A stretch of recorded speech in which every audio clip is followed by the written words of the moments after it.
नमस्कार दोस्तों, मॉर्निंग मंत्रा के इस सेशन में आप सभी का स्वागत करता हूँ। दोस्तों, आज का जो टॉपिक हम आप लोगों के लिए लेके आए हैं उसका नाम है सत्य, ट्रुथ, सच्चाई।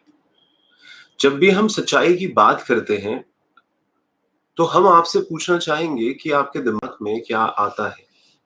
और आज मैं जो सच्चाई को एस्टैब्लिश करूंगा इस जर्नी ऑफ अवेकनिंग के अंदर, तो इसमें आपसे मैं ये बात करना चाहूंगा कि क्या आपको लगता है कि सच जो इंसान बोलता है वो एक इंसान का खुद का सत्य होता है या फिर वो सर्वव्यापी सत्य होता है। देखिए, यूनिवर्सल ट्रुथ यानी सर्वव्यापी सत्य कि आप कहीं पे भी जाएं, सच तो सच है। कोई भी परिस्थिति हो, कोई भी परिवेश हो, कोई भी इंसान हो, सच जो है वो तो सच है। आप सत्य को समझने के लिए समय को समझने का प्रयास करिए दोस्तों। समय, टाइम। जब मैं ये कहता हूं कि मैं एक सच्चा इंसान हूं, तो इसके मायने क्या ये हैं कि मैं ही सच्चा इंसान हूं, बाकी जो लोग हैं वो सच्चे इंसान नहीं है। मैं जो इस क्लास में आपको बातें बताता हूं वही सच्चाई होती है, बाकी कोई इस दुनिया में सच्चाई नहीं है। भाई, आप लोग सिर्फ मेरी बात माने, क्योंकि मैं जो कहता हूं वो सच है। और अगर मेरे से अलग कोई भी इंसान कोई बात कहता है तो वो सच नहीं है। देखिए, जब हम अवेकनिंग की बात करते हैं स्पिरिचुअलिटी के अंदर, आध्यात्म के अंदर, तो ये वर्ड बार-बार आता है कि सत्य जो है वो सनातन है। सनातन का अर्थ समझिएगा, क्योंकि जैसे मैं आपको कह रहा हूं कि सत्य को आप समय से समझने की कोशिश करिए, तो सनातन जो भी है, इटर्नल जो भी है, वो समय से बाहर है, यानी बियॉन्ड टाइम है दोस्त।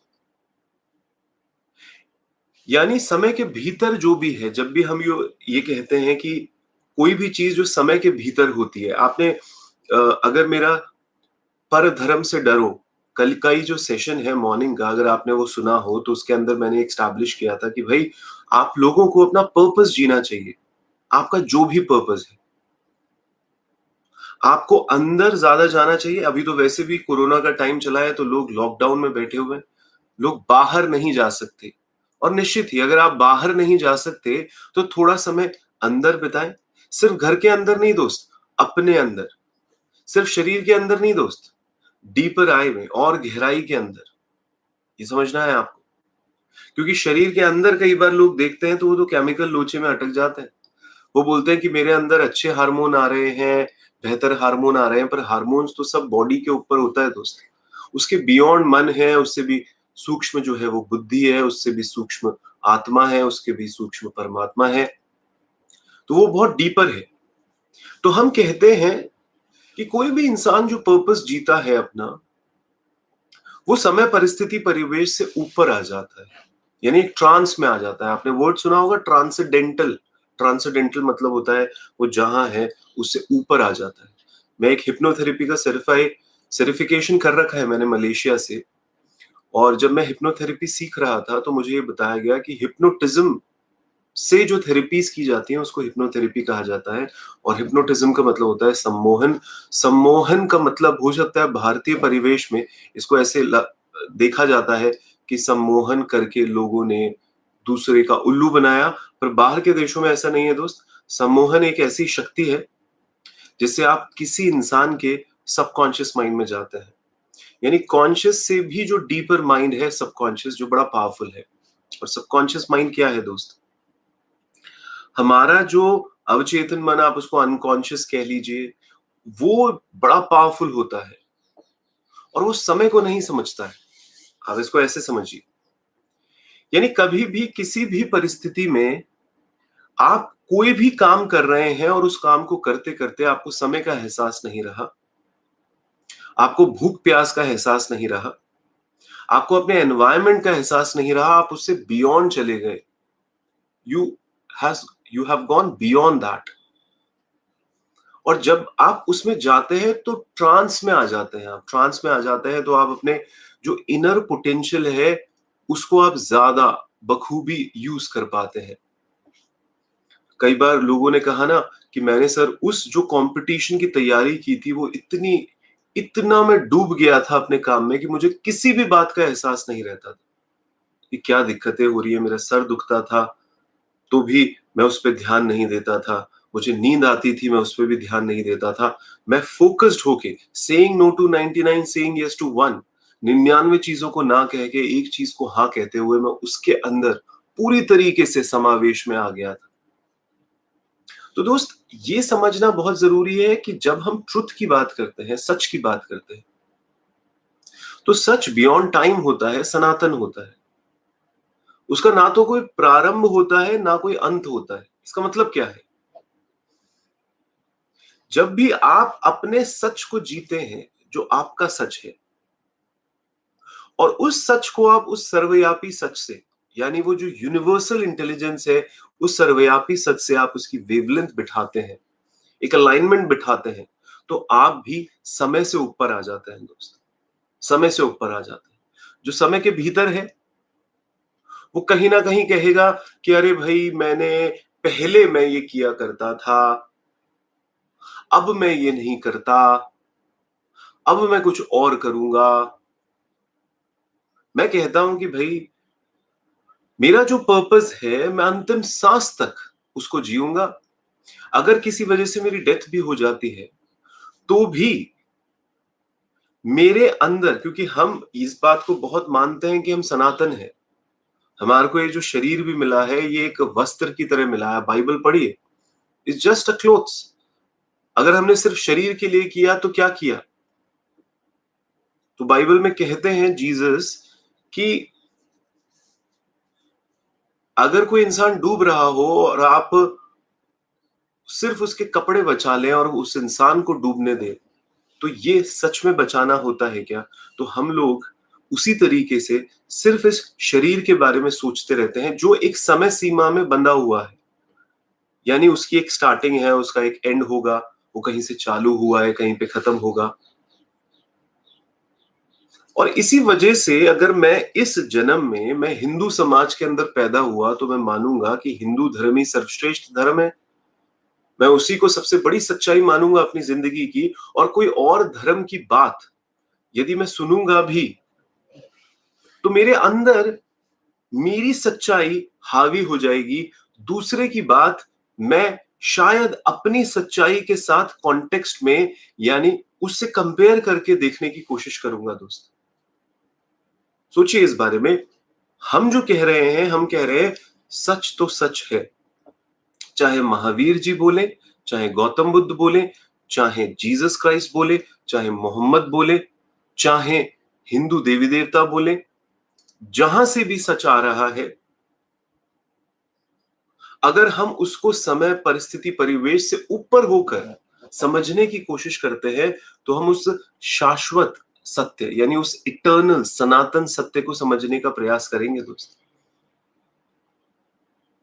जो भी आध्यात्मिक की गहराइयों में उतरा है दोस्त, हमेशा याद रखिए, उनका एक अनुभव रहा है। निश्चित ही सबका एक अनुभव होता है। और ऐसे कहा जाता है किताबों के अंदर कि जब भी हम स्पिरिचुअलिटी के पाथ पर आगे बढ़ते हैं, तो रोशनी, प्रकाश की बहुत बात की गई है कि आखिर गहराई में भी प्रकाश है और इंसान नहीं बचता, वो प्रकाश में खो जाता है। जब हम इस बात को समझने की कोशिश करते हैं कि बेसिकली ये क्या कॉन्सेप्ट है, तो आध्यात्म के अंदर, यानी स्पिरिचुअलिटी के अंदर, जो सबसे पहली चीज होती है कि हम आय को भूलते हैं, हम सरेंडर हो जाते हैं। मैं बार बार अपनी क्लासेस में इस बात को एक्स्टैब्लिश करने की कोशिश करता हूं कि भाई, बहुत आवश्यक है कि आप जो भी कर रहे हैं पूरी तरीके से उसके साथ आत्मसात हो जाइए। यानी अगर आप पेंटिंग कर रहे हैं तो आप समय के बियॉन्ड चले जाइए, आप इंसानों के बियॉन्ड चले जाइए, जो भी परिस्थितियां हैं उसके बियॉन्ड चले जाइए, पूरी तरीके से पेंटिंग में डूब जाइए, क्योंकि वो आपका पर्पस है। और जब भी हम सरेंडर हो जाते हैं, यानी आय, कर्ता का भाव कि मैं करता हूं, इसको हटाकर आप यूनिवर्सल इंटेलिजेंस के साथ अलाइन हो जाते हैं, आप समय से परे चले जाते हैं, आप उस सच को महसूस करते हैं, आपका अहंकार वहां पे विलीन हो जाता है, एक प्रकाश आपकी जिंदगी में व्याप्त हो जाता है दोस्त। और उस आध्यात्म की गहराई में आप उतरते हैं, दोस्तों उस गहरे अनुभव को समझिएगा, आपने ही नहीं चखा, हमसे पहले भी हजारों लाखों लोग उसको चख चुके हैं, आगे भी बहुत सारे लोग आएंगे जो चखेंगे। पर जब हमें इसकी अनुभूति होती है, समझिएगा इस बात को, हमें जब अनुभूति होती है, हमें वो प्रकाश दिखता है, हमें जब अपना पर्पस मिल जाता है, तो एक अवेयरनेस जो हमारे अंदर आता है, एक अवेयरनेस, ये हर एक बेल के साउंड के साथ जब भी उस अवेयरनेस को हम महसूस करते हैं दोस्त, हम जब उस स्पिरिचुअलिटी के अंदर जन्मते हैं, उस प्रकाश को महसूस करते हैं, तो हमारे को ये समझना होगा कि ये प्रकाश वो समय परिस्थिति परिवेश से बियॉन्ड है, ये एक सर्वव्यापी सत्य है। जो भी इंसान इस प्रक्रिया को, इस जर्नी ऑफ अवेकनिंग में चलेगा, वो इसको महसूस करेगा अपनी जिंदगी के अंदर। जीसस को हम जब बाइबल के अंदर पढ़ते हैं तो एक वक्तव्य आता है दोस्त, जब उनसे ऐसे पूछा गया कि आप अब्राहम के संबंध में कुछ बताइए कि आपका क्या ख्याल है। अब्राहम, आपको पता ही होगा कि एक पैगंबर हुए यहूदियों के, और बहुत पुराने पैगंबर हुए जो जीसस से भी कई सालों पहले हुए। परंतु जीसस ने इसका आंसर क्या दिया? तब भी मैं था। समझिए इस बात को, आई वॉज, तब भी मैं था। जब अब्राहम था तब भी मैं था, आज भी मैं हूं, आगे भी मैं रहूंगा। अब यहां पे मरियम के बेटे जीसस की बात नहीं हो रही है दोस्त। जैसे अगर मैं आपके सामने बैठा हूं और मैं कह रहा हूं कि भाई आदि जो है, जो इस प्लैनेट अर्थ पर थोड़े समय के लिए आया है, मुझे नहीं पता मैं कितने समय इस दुनिया में रहूंगा, पर तब भी मेरे अंदर जो एक डीपर आय है, वो बियॉन्ड है इस आदि के, इस शरीर के, वो एक पर्पस के लिए आया है इस दुनिया में। अगर मैं सिर्फ अपने आप को इस बॉडी के आवरण से देखूंगा, मैं उस सच को समझने की कोशिश नहीं करूंगा, तो मैं इसी में फंस के रह जाऊंगा दोस्त, यहीं फंस के रह जाऊंगा। देखिए, मैं जब ये कहता हूं कि ये जो क्लासेस मैं आप लोगों के लिए ले रहा हूं, ये जर्नी ऑफ अवेकनिंग है। यहाँ पे वही लोग बैठे हैं जो आध्यात्मिक प्रगति करना चाहते हैं अपनी जिंदगी में। हम डेली बेसिस पे एक शब्द लेते हैं और उसको समझने का प्रयास करते हैं अलग अलग किताबों से, कि बुद्ध ने क्या कहा, महावीर ने क्या कहा, कुरान ने क्या कहा, बाइबल ने क्या कहा, गीता ने क्या कहा। और हमारे को ये समझना होगा कि जब भी हम सत्य की बात करते हैं, सर्वव्यापी सत्य की बात करते हैं, इटर्नल ट्रुथ की बात करते हैं, सनातन सत्य की बात करते हैं, कहते हैं कि समय के बियॉन्ड है, ना तो कभी शुरू हुआ था ना कभी खत्म हुआ है, हर वक्त व्याप्त है। और जब आप ट्रांसेंडेंटल होते हैं, यानी आप इस शरीर से थोड़ा सा बियॉन्ड जाते हैं, और जब इंसान अपने अहंकार को छोड़ देता है, ईगो को, ईगो का मतलब है जो सेल्फ है, यानी आदि है, तो आदि अपने आप को बोलेगा कि भैया मैं तो यहां से पढ़ा हुआ हूं, मैंने तो इतने लोगों को ये किया है, मैं एक लाइफ कोच हूं, मैं ये हूं, मैं फलाना हूं, ढिमाका हूं। जब मैं इसको हटा दूंगा, मेरे अंदर परमात्मा बोलना चालू कर देते हैं दोस्त, क्योंकि मैं इस यूनिवर्सल इंटेलिजेंस के साथ पूरी तरीके से सबमिट हो जाता हूं। मेरी आवाजें बंद हो जाती है, परमात्मा की आवाज चालू हो जाती है पूरी तरीके से। परमात्मा, आप ऐसे कह सकते हैं कि मुझे हाईजैक कर लेता है। मैं मिटूंगा नहीं जब तक, तब तक मैं उसको अपने अंदर लाऊंगा कैसे? जब तक मैं खड़ा है, मैं टिका है, अहंकार टिका है, तब तक बड़ा मुश्किल हो जाता है दोस्त उस सच को समझने के लिए। वो सच हम इसीलिए तो नहीं समझ पाते क्योंकि हम आहार निद्रा भय मैथुन में अटके रहते हैं दोस्त। कई बार कुछ लोगों को देखकर आपको नहीं लगता कि कितना जबरदस्त नॉलेज है उन लोगों के अंदर? क्या वो सिर्फ किताबों से लिया गया दोस्त? इतनी हजारों किताबें मैंने पढ़ी और मैं आपको बता दूं ये पॉसिबल नहीं होता, हो भी नहीं सकता। आप जब भी किसी का भी व्यक्तित्व पढ़ेंगे जो बियॉन्ड बियॉन्ड एक्सीलेंस चला गया, अमेजिंगली उन्होंने अपनी जिंदगी में क्रिएशंस किए, तो आपको ये समझ में आएगा कि बात वहां पे सिर्फ इसकी नहीं है दोस्त, उसने सीखा और उसने बोला। कोई कृपा है, वी आर द को ऑथर ऑफ आवर डेस्टिनी। हम सिर्फ को ऑथर हैं अपनी डेस्टिनी के दोस्त। हम उससे ज्यादा कुछ कर नहीं सकते अपनी जिंदगी में। तो जब हम गीता भी पढ़ते हैं और भगवान ये कहते हैं कि सब छोड़कर तू मेरी शरण में आ जा, इसका मतलब सिर्फ ये नहीं बोल रहे कृष्ण कि तू सिर्फ मेरी शरण में आ जा। यहां पे उस यूनिवर्सल इंटेलिजेंस की बात हो रही है, क्योंकि हो सकता है अभी मुझे कोई मुस्लिम भाई सुन रहे हो, कोई जैनी भाई सुन रहे हो सकता है कोई यहूदी क्रिश्चियन भाई हमारे सामने बैठे हो, वो हमें सुन रहे हो, तो उनको कहेंगे कि अरे भैया तुम्हारे कृष्ण भगवान तो बड़े हिंकारी हैं, वो तो कहते हैं कि भैया मैं ही हूं जो मैं हूं। आप समझिए उस बात को, यहां पर बात हो रही है उस परमात्मा की।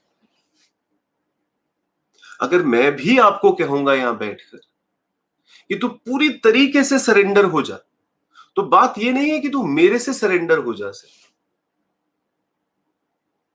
बात समझने की कोशिश करिए कि जो भी आपका पर्पस है पूरी तरीके से उसके साथ आत्मसात हो जाइए, पूरी तरीके साथ उसके साथ डिटेल में अपने अंदर चले जाइए। वो जब तक नहीं जाएंगे तब तक सत्य आपको अलग अलग लगेगा। आपको क्रिश्चियनिटी का सत्य अलग लगेगा, आपको मुस्लिम का सत्य अलग लगेगा, हिंदू का सत्य अलग लगेगा, अलग अलग लगेंगे। सत्य अलग अलग हो नहीं सकता। ध्यान से समझिएगा इस बात को। बोलने वाले बदल जाते हैं दोस्त, सुनने वाले बदल जाते हैं, बोलने की भाषा बदल जाती है, बोलने के रूप बदल सकते हैं, आकार बदल सकते हैं, सत्य नहीं बदलता दोस्त।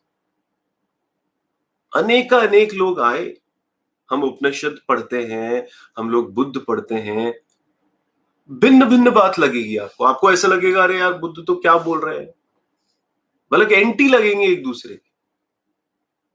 पर तब भी जब आप पढ़ेंगे, महावीर जी को पढ़ेंगे, वेद को पढ़ेंगे, भाषा अलग अलग लगेगी, बोलने वाले बदल जाएंगे दोस्त, सुनने वाले बदल जाएंगे। कई बार तो शब्द पूरी तरीके से बदल जाते हैं। दो अलग अलग युगों की बातें हैं ना दोस्त।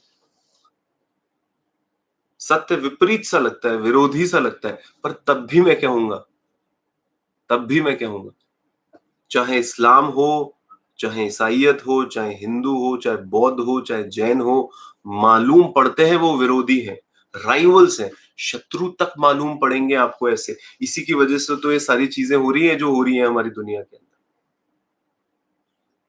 पर तब भी मैं आपको कहूंगा इनके सत्य अलग अलग नहीं है, प्रतीत होंगे पर अलग अलग नहीं है। सबके युग अलग अलग थे, बोलने वाले अलग अलग थे, पर तब भी सत्य वही रहता है। धार्मिक इंसान वही है जो इन विपरीत शब्दों में कहे गए सत्य की एकता को पहचान लेता है। फिर से बोलूंगा, इस लाइन को पकड़िएगा। धार्मिक हैं आप स्पिरिचुअल हैं, आप इस जर्नी ऑफ अवेकनिंग में आगे बढ़ना चाहते हैं, तो ये जो विपरीत शब्द आप अलग अलग जगह सुनते हैं, आप उसमें सत्य की एकता को पहचानने की कोशिश करिए दोस्त। अन्यथा जो इंसान विरोध देखता रहता है, फॉल्ट फाइंड करता रहता है, वो कभी भी धार्मिक नहीं हो सकता। सुन लीजिएगा मेरे से बात, वो कभी भी धार्मिक नहीं हो सकता दोस्त। तो कृष्ण गीता के अंदर, चाहे बुद्ध अपनी पूरी जो एक्सप्लेनेशन के अंदर वो बात कर रहे हैं, वो यही बात कहते हैं। वो हमेशा से इस बात को एस्टैब्लिश करते हैं, और इस बात को ख्याल रखना जरूरी है दोस्त। देखिए, कृष्ण ओरिजिनल होने की बात कहेंगे। अब देखिए, ओरिजिनलिटी वर्ड को जब हम हिंदी के अंदर सोचते हैं तो एक एग्जैक्ट वर्ड जो निकल के आता है वो मौलिक वर्ड निकल के आता है। हम जब जीसस को सुनते हैं तो निश्चित ही वो ओरिजिनल बात कहते हैं। कृष्ण जो कहते हैं वो निश्चित ही ओरिजिनल बात कहते हैं। ओरिजिनलिटी का मतलब ये नहीं है दोस्त, ओरिजिनल। अगर मैं कहूंगा कि आप ये शहद लें, ये बड़ा ओरिजिनल शहद है, तो उसका मतलब ये नहीं है कि ऐसा शहद पहले कभी नहीं हुआ, और ये जो ओरिजिनल शहद है यही अकेला शहद ओरिजिनल है, बाकी कोई भी दूसरा शहद ओरिजिनल नहीं हो सकता। समझिएगा इस बात को। ओरिजिनलिटी एक वर्ड है, मौलिकता एक वर्ड है दोस्त, जिसका मतलब ये नहीं होता कि ये पहली बार घटी है ये घटना। यानी अगर मैं कहूंगा कि मैं समझा हूं धर्म को, तो मैं ही समझाऊं धर्म को। यानी कि अगर मैं बोलता हूं कि मैं क्रिश्चियन हूं और मैंने समझा है खुदा को, गॉड को, अलग अलग शब्द, तो मैंने ही समझा है, बाकी किसी ने नहीं समझा है। और अगर तू मुझे समझेगा तो ही तू भगवान तक पहुंच पाएगा, नहीं तो कोई और तरीका नहीं है भगवान तक पहुंचने का। बिल्कुल बेवकूफों जैसी बातें होगी दोस्ती, बिल्कुल बेवकूफों जैसी बातें होगी। तो हमको ये समझना है कि अगर ठीक से समझ लें तो ओरिजिनलिटी का मतलब है क्या, रियलिटी में क्या है। ओरिजिनलिटी का अर्थ ये नहीं है कि अब कोई और चीज ओरिजिनल नहीं हो सकती।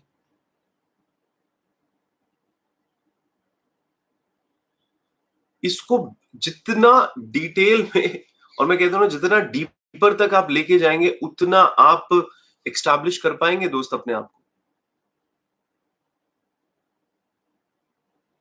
अगर आप ईगोइस्टिक हैं, आप कहते हैं कि आप जो हैं वही हैं, बाकी तो कोई कुछ नहीं है, दिक्कत होगी दोस्त। कई बार हम लोग देखते हैं कि पागलपने में लोग इस तरीके से बात करेंगे ही। आप इस तरीके से सोचिए कि बसंत की ऋतु है, फूल खिलेगा। फूल को नहीं पता होता कि बसंत की ऋतु हमेशा आती है। फूल अपने पुराने फूलों को भी तो नहीं जानता। उनका ऐसे कोई परिचय तो होता नहीं है कि भैया पिछले बसंत में ये फूल आए थे, इस बसंत में आप आओगे। तो वो जब खिलेगा तो वो हो सकता है ये घोषणा कर दे कि भैया मैं फूल हूं, मैं खिल रहा हूं, मेरे से सुंदर कौन, मैं अपनी मौज में हूं। इसको समझने का प्रयास करिए। इसी तरीके से अलग अलग धर्म की बात की जाती है। स्वाभाविक है कि फूल ऐसा सोचेगा, पर वो सत्य नहीं होगा। एक स्वाभाविक भूल होगी, एक नेचुरल एरर कह सकते हैं अपन इसको। यानी कि आप देखिए ना, कभी आपने किसी से प्यार किया है। एक युवा जब एक युवती से प्यार करता है, पहली बार प्यार करता है, पहली बार ये घटना उसकी जिंदगी में घटती है, तो कैसी बातें करता है। उसको लगता है कि पूरी पृथ्वी में पहली बार उसके साथ ही ये घटना घटी है। तो वो कहता है ना, तुम नहीं समझोगे कि प्यार क्या होता है। चांद तारों की बात करते हैं, मैं ये तोड़ लाऊंगा, मैं वो तोड़ लाऊंगा। ऐसा नहीं है कि वो झूठ कहते हैं, आप समझिए इस बात को। ऐसा नहीं है कि वो धोखा देते हैं, नेचुरल एरर, यानी कि स्वाभाविक भूल है। उनको लगता है, उनको लगता है कि वो उनका जो प्यार है वही ओरिजिनल है, बाकी कोई प्यार ओरिजिनल नहीं हो सकता। जिसमें तो अरबों खरबों बार ना मालूम कितने लोगों ने यही प्यार किया है दोस्त। तो इस बात को पकड़ने की कोशिश करिए कि जैसे हर प्रेमी को लगता है कि वो मौलिक है, लगातार लगता है, तो ऐसे ही जो धर्म के अंदर एक अनुभूति करते हैं और वो अपने सत्य को प्रकट करते हैं, तो वो कहते हैं कि यही सत्य है, यही मेरा कल्ट है, इसको फॉलो करो। अगर तुम इससे भटके तो तुम समूल बर्बाद हो जाओगे। और जो दूसरा धर्म है वो अज्ञानता का धर्म है, मेरा धर्म ही सर्वश्रेष्ठ है। यहां एक स्वाभाविक भूल होती ही है दोस्त। पर जब हम कई बार गीता पढ़ते हैं, बाइबल पढ़ते हैं, कुछ केसेस में इस बात को एस्टैब्लिश कर रहे हैं वो क्लियरली। वो कहते हैं कि भाई ये जो सत्य मैं तुझसे कह रहा हूं ये पहले भी कईयों ने कहा है। जीसस कहते हैं कि इब्राहिम जब थे तब भी मैं था, उनके थ्रू मैं था, अलग अलग अवतारों में मैं आया। हो सकता है प्लाटो से बात करें, अगर आपने पढ़ी है उनकी किताबें, तो कहते हैं कि मैं जो कह रहा हूं वो मैं ही कह रहा हूं। कांट कहते हैं कि मैं जो कह रहा हूं मैं वही कह रहा हूं। हीगल भी ऐसी बात करते हैं, कृष्णमूर्ति ऐसी बात करते हैं। पर ये स्वाभाविक भूल हो सकती है दोस्त। और आपको इसको समझने की कोशिश करना है कि आज जो सत्य की बात करते हैं, कि सत्य तो सत्य होता है दोस्त, सत्य तो सत्य होता है। और हम लोगों के साथ प्रॉब्लम क्या हो रहा है, जब हम इस जर्नी ऑफ अवेकनिंग में आगे बढ़ते हैं तो हमें ध्यान रखना है, ध्यान रखना है दोस्त। हमें सत्य से कम मतलब होता है, हमें मेरे सत्य से ज्यादा मतलब होता है। मेरा सत्य, मैं। सर मैं ये सोचता हूं, मैं ये समझता हूं, इसका मतलब समझिएगा कि अगर मैं बोलूंगा, अगर कोई मेरा मैं अगर मुस्लिम हूं और मेरा कोई हिंदू भाई है, सही बात कर रहा है, तो मैं उसको बोलूंगा नहीं मेरा सत्य सुन तू। तो मेरे सत्य से ज्यादा मतलब है। इतने विवाद जो हमारी पृथ्वी पे आज चल रहे हैं ना दोस्त, इसमें कोई सत्य का विवाद नहीं है, इसमें मेरे सत्य का विवाद है। मेरा सत्य। अगर मैं भी आपसे विवाद में पड़ूंगा तो मेरे को बोलना होगा मेरा सत्य। हम सर्वव्यापी सत्य को नहीं मानेंगे। सत्य का विवाद कैसे हो सकता है? उसका विवाद हो कैसे सकता है? कॉन्फ्लिक्ट क्या है दोस्त?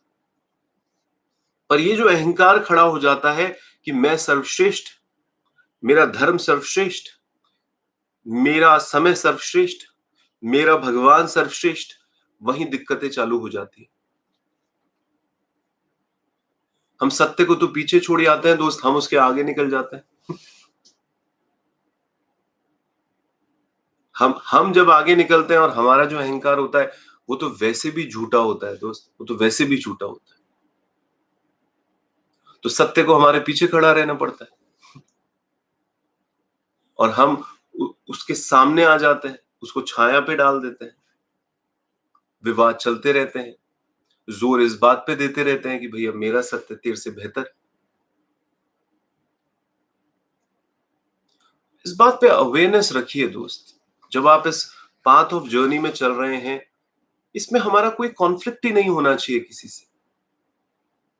अगर हम सच में अपने डीपर आई में जाएंगे तो हम यूनिवर्सल इंटेलिजेंस से जब कनेक्ट होंगे तो हम वासुदेव कुटुंबकम के भाव में आ जाएंगे कि पूरी सृष्टि हमारे हमारी अपनी है यार। सब हमारे अपने हैं ना।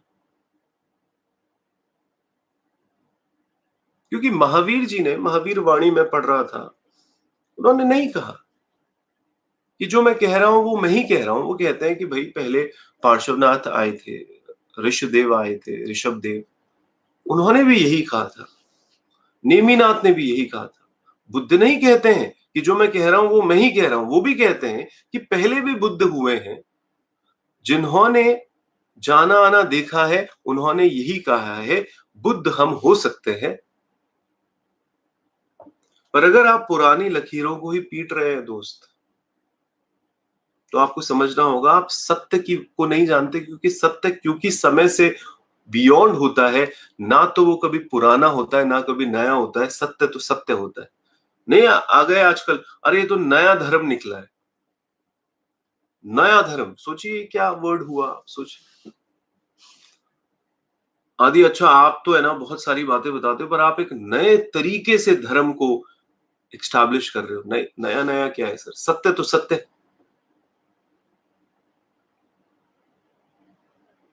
सत्य पुराना नहीं हो सकता, पॉसिबिलिटी नहीं हो सकती कि सत्य को पुराना किया जाए, क्योंकि सत्य पुराना नया होता ही नहीं है दोस्त। हम नए और पुराने पड़ जाते हैं। हम कहते हैं ना समय बीत गया, अरे समय नहीं बीतता, हम बीत रहे। हम बीत रहे हैं। और हम इसको जितना ज्यादा अपनी जिंदगी में एक्स्टैब्लिश कर लेंगे, आप देखिएगा आप उतना ज्यादा क्लैरिटी की तरफ आगे बढ़ते चले जाएंगे दोस्त। तो हम बीतते हैं। हम ये शरीर जो है, इसकी एज निकली जा रही है, हमारे आंखों के नीचे काले गड्ढे पड़ते जा रहे हैं, हमारे चेहरे पे झुर्रियां आती जा रही है। समय अपनी जगह पे खड़ा है। हम नहीं थे तब भी समय था, हम नहीं होंगे तब भी समय होगा। हम समय को नहीं चुका पाएंगे दोस्त, समय हमें चुका देगा। मैं बता रहा हूं आपको, हम चुक जाएंगे। चुक ही रहे हैं कई सारे लोग, कल थे आज नहीं है। बहाना बन के आती है मौत तो दोस्त। आपको क्या लग रहा है कोरोना से ही मौतें हो रही हैं? पढ़िएगा कैंसर से कितनी मौतें होती है, पढ़िएगा एक्सीडेंट से कितनी मौतें होती है। पता चलेगा आपको कि मौत तो बहाना बन के आती है, समय चुक जाता है। समय हमें रिता देता है दोस्त। हम आते जाते हैं, समय खड़ा का खड़ा रहता है। हम दौड़ते भागते हैं। दौड़ कौन रहा है बताइए? थकता कौन है? गिरता कौन है? समाप्त कौन होता है? सत्य तो वहीं खड़ा रहता है ना, सत्य तो अडिग था, है, रहेगा, रहेगा दोस्त। तो अगर हम कोई भी किताब में इस बात को पढ़ते हैं कि सत्य सनातन है, इटर्नल है, जो था है रहेगा, तो इस बात को हमारे को एस्टैब्लिश करना होगा अपने अंदर कि हम कल नहीं रहेंगे, कल मेरी जगह हो सकता है कोई और बैठे, जो भी बात कहे, अगर वो अपने आप को एस्टैब्लिश ना करते हुए सत्य को एस्टैब्लिश करता है, सच्चाई को एस्टैब्लिश करता है, तो उसको तो बिल्कुल क्लियर है दोस्त कि वही रियलिटी में सत्य होगा। वो ऐसा नहीं कि मेरे सत्य को बताने की कोशिश करेगा, वो सर्वव्यापी यूनिवर्सल ट्रुथ को बताने की ही कोशिश करेगा हमेशा। तो दोस्तों इस पर चिंतन करिएगा। ये जो शब्द है सत्य, इसको प्लीज महसूस करिएगा अपनी जिंदगी के अंदर। मैं ऑलमोस्ट 26 से ज्यादा लेक्चर ले चुका हूं मॉर्निंग मंत्रा के अंदर, 26 लेक्चर्स। वो सारे के सारे लेक्चर्स आपको आई एम अवेकन्ड चैनल पे मिलेंगे। बुक एक्शंस जो हैं वो आपको इस चैनल पे मिलेंगी दोस्त। मेडिटेशन सीरीज जो है वो आपको आदि गुरुदास चैनल पे मिलेगी। इसीलिए कह रहा हूं तीनों चैनल को जरूर सब्सक्राइब कर लें। ये ओपन फ्री सेशंस हैं और तब भी जिंदगी में कुछ फ्री नहीं होता दोस्त। अगर आपको कहीं पे भी लगता है कि मेरी बातों से आपकी जिंदगी में बदलाव आते हैं, तो आप तन मन धन किसी भी तरीके से यदि हमारे को हेल्प करना चाहें तो मैं आप सभी का स्वागत करता हूं। 9024023331 पे आप कॉल करके वॉलंटियर सर्विस दे सकते हैं। तन मन धन किसी भी प्रकार से हमारे को सेवा दे सकते हैं। बहुत अच्छा लगता है सुबह सुबह आप इतनी बड़ी तादाद में आते हैं, हमें सुनते हैं। I really feel good. Thank you so much. बहुत अच्छा लगा आपसे बात करके। Thank you.